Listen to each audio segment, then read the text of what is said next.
KPK siap menghadapi laporan dimaksud.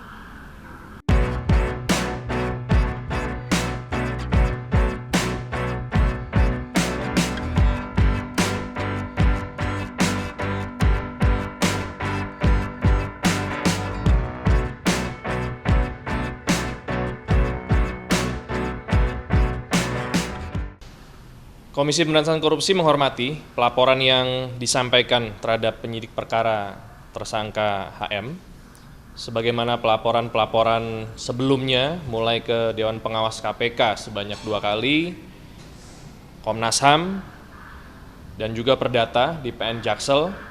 KPK siap menghadapi laporan dimaksud.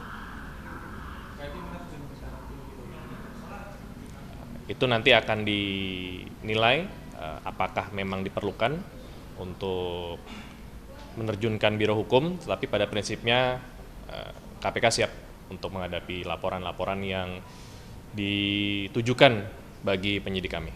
Demikian.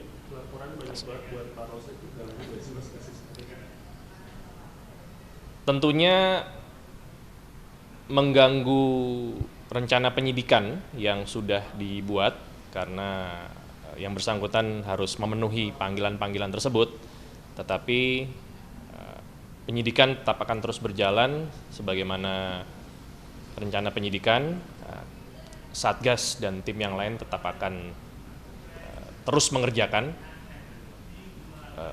penyidikan tersangka HM, termasuk mencari keberadaan tersangka HM. Oke, makasih. Junjung tinggi prinsip jurnalisme dalam setiap tayangan terbaiknya. Menghadirkan berita bernilai sebagai referensi. Gelar bicara yang tajam. Tidak, ini kan kebohongan, Dok. Mengupas fakta demi fakta dan mendorong pencarian solusi. Serta investigasi yang mengungkap kebenaran. Rosi, Satu Meja, The Forum, Sapa Indonesia Malam. Nilu, ikuti semuanya bersama Kompas TV.